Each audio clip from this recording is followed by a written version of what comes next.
बिस्मिल्लाहिर्रहमानिर्रहीम। अस्सलाम वालेकुम। ग्लोबल उर्दू न्यूज़ के साथ मैं हूं रिया चौधरी। बुलेटिन में शामिल करते हैं आज की अहम खबरें। पीटीआई रहनुमा फवाद चौधरी लाहौर से गिरफ्तार। पाकिस्तान तहरीक इंसाफ पीटीआई के रहनुमा फवाद चौधरी को पुलिस ने लाहौर से गिरफ्तार कर लिया। पुलिस ने फवाद चौधरी को लाहौर के इलाके ठोकर न्याज बेग में उनकी रिहाइशगाह से गिरफ्तार किया। इस हवाले से पीटीआई रहनुमा फरख हबीब ने एक ट्वीट के जरिए 2 वीडियो शेयर की, जिसमें उनका दावा था कि फवाद चौधरी को इस गाड़ी में ले जाया गया। बादशाह इस्लामाबाद पुलिस ने फवाद चौधरी की गिरफ्तारी की तस्दीक करते हुए बताया कि उनके खिलाफ थाना कोहसार में सेक्रेटरी इलेक्शन कमीशन की दरख्वास्त पर मुकदमा दर्ज किया गया, जिसके मुताबिक फवाद चौधरी ने चीफ इलेक्शन कमिश्नर और मेंबरान को उनके फराइज मनसबी से रोकने के लिए डराया धमकाया। वाज़िया रहे कि गुज़श्ता रोज़ फवाद चौधरी ने मीडिया से गुफ्तगू में इलेक्शन कमीशन को मुंशी करार दिया था और इलेक्शन कमीशन को धमकी दी थी, ज़्यादतियों का सिलसिला ना रुका तो उसे अदा करना पड़ेगा।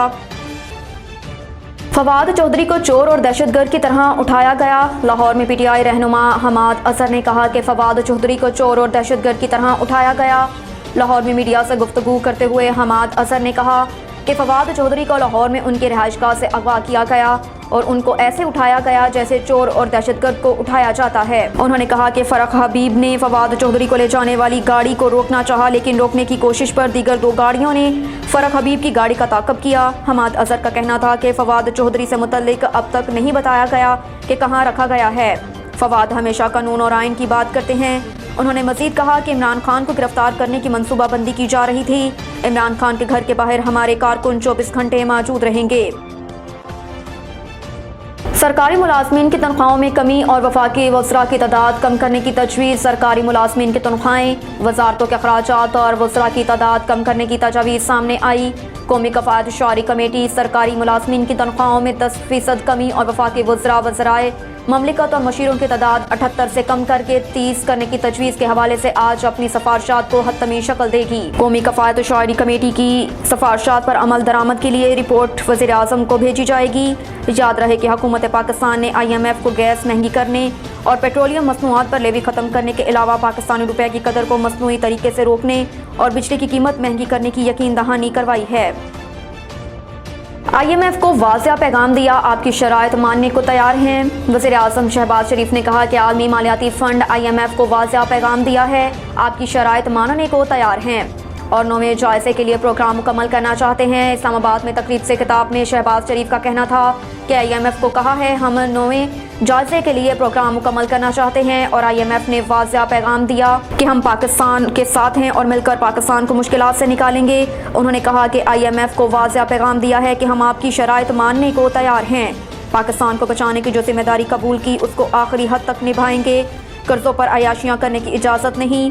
उनका कहना था कि तेल की इम्पोर्ट पर बचत के लिए ऐलानात से ज़्यादा इक़दामात की ज़रूरत है। एक सूबे की हुकूमत ने रात 8:30 बजे दुकानें बंद करने के खिलाफ हुक्म इम्तना लिया। पाकिस्तान को बचाना है तो हमें सियासत को कुर्बान करना होगा। एक और सूबाई हुकूमत ने सियासी पॉइंट स्कोरिंग के लिए ताख़ीरी हरबे इस्तेमाल किए। वज़ीर आज़म का कहना था कि पाकिस्तान को बचाने के लिए सियासी कमाई कुर्बान कर दूँगा, रियासत बचाने के लिए अपनी सियासी कमाई कुर्बान करने के लिए तैयार हूँ। पाकिस्तान के जो हालात हैं सबको उसकी जिम्मेदारी कबूल करना होगी। इस हमाम में सब नंगे हैं, हमारी और मार्शल लाई हुकूमतें सब शामिल हैं। 75 साल में हमने जो कुछ किया उसके नुकसानात सामने हैं। पंजाब और KP में इलेक्शन की तारीख का मामला, इलेक्शन कमीशन ने गवर्नर को खत भेज दिया। पंजाब और खैबर पख्तूनख्वा में इलेक्शन की तारीख का मामले पर इलेक्शन कमीशन ने दोनों सूबों के गवर्नर्स को खत भेज दिया।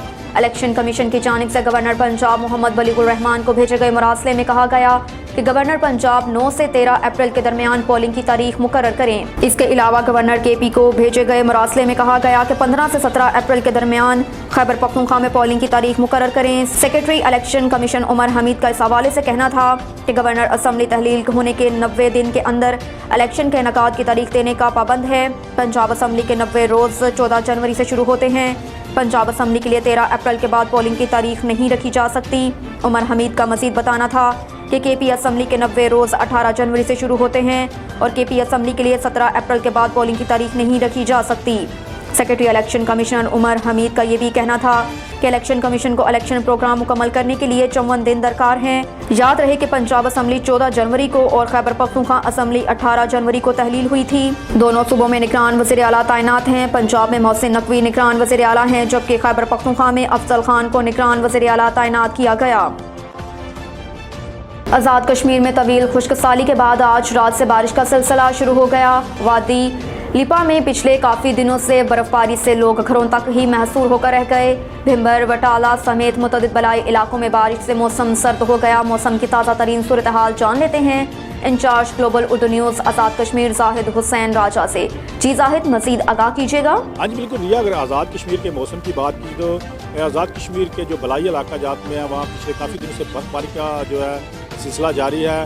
اگر بات کی جائے وادی لپا، پونچھ، راولاکوٹ کی تو وہاں برف باری سے جو نظام زندگی مفلوج ہو کر رہ گیا، لوگ اپنے گھروں تک ہی محصور ہو کر رہ گئے ہیں۔ لوگوں کو جو آنے جانے میں کافی مشکلات کا سامنا کرنا پڑ رہا ہے۔ کچھ دن قبل بھی جو پنجاب بھر سے آئے ہوئے سیاح برف باری کی وجہ سے وہاں کافی جو گاڑیاں وہ پھنس چکی تھی، لیکن ریسکیو کر کے وہاں سے نکالا گیا تھا۔ لیکن اب بھی جو ہے پنجاب بھر سے جو سیاح ہیں وہ انہوں نے آزاد کشمیر کا رخ کیا ہوا ہے، لیکن برف باری کی وجہ سے کافی مشکلات کا سامنا کرنا پڑ رہا ہے۔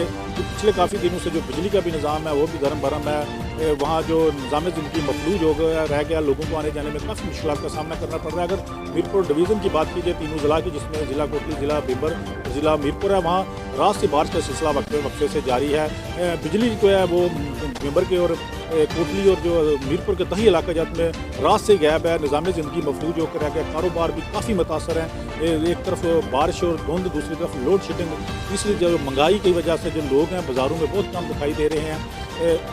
اس کے علاوہ جو بھمبر کے اگر چھم کی بات کی جائے تو آزاد کشمیر کا زرعی لحاظ سے سب سے بڑا رقبہ ہے، وہاں سب سے زیادہ فصلیں کاشت کی جا رہی ہیں۔ پچھلے کافی دنوں سے بارش نہ ہونے کی وجہ سے وہاں جو فصلوں کو کافی نقصان پہنچ رہا تھا، لیکن رات بھر سے جو بارش کے بعد یہاں کے جو زمیندار ہیں ان کے چہرے بھی خوشی سے کھلکھلا اٹھے ہیں۔ اس کے علاوہ جو بھمبر کے دیہی علاقہ جات میں وہاں کئی گھنٹوں سے بجلی غائب ہے، جہاں لوگ جو شہری ہیں وہ کافی پریشان دکھائی دے رہے ہیں۔ بازاروں کی اگر بات کی جائے بھمبر آزاد کشمیر کے اوورآل کی، تو بھمبر کے بازاروں میں جو بہت کم جو ہے گاہکوں کا رش دیکھنے میں آ رہا ہے۔ تاجر بھی کافی پریشان دکھائی دے رہے ہیں، لوڈ شیڈنگ کی وجہ سے بھی، ایک دوسرا مہنگائی کی وجہ سے، تیسرا جو ہے جو ملک میں بارشیں اور دھند کی وجہ سے جو ہے ان کے کاروبار کافی متاثر ہوئے ہیں۔ اس کے علاوہ اگر اوورآل بھمبر کی بات کی جائے تو بھمبر کے جو سمانی ہیں وہاں بھی رات سے بارش کا سلسلہ جاری ہے، جہاں بارش کے بعد سردی کی شدت میں کافی اضافہ ہو گیا۔ لوگوں نے جو مقامی لوگوں نے، شہریوں نے گرم ملبوسات، ڈرائی فروٹ، مچھلی اور جو گرم اشیاء خریدنے کے لیے بازاروں کا رخ کر لیا، جہاں بازاروں میں کچھ جو کسٹمر ہیں وہ نظر آ رہے ہیں، لیکن اس طریقے سے جہاں آزاد کشمیر کے بازاروں میں رونق ہوتی ہے وہ اس سردی اور جو مہنگائی کی وجہ سے نمایاں کمی گاہکوں میں دیکھنے میں آ رہی ہے۔ ہمارے نمائندہ یاسر عرفات ملک کی رپورٹ کے مطابق ٹریفک انچارج راجہ عبدالرؤف کا اپنی ٹیم کے ہمراہ پرانا کچہری چوک خربوزہ میں غیر قانونی رکشہ سٹینڈ اور بغیر ہیلمٹ موٹر سائیکل سواروں کے خلاف کارروائی، موقع پر جرمانے کیے۔ راجہ عبدالرؤف بڑے محنتی اور فرض شناس آفیسر بھی ہیں۔ جب سے انچارج ٹریفک پولیس تعینات ہوئے ہیں ٹریفک کے معاملات میں بہت بہتری آ گئی ہے۔ اب تک کے لیے اتنا ہی، دیکھتے رہیے گلوبل اردو نیوز۔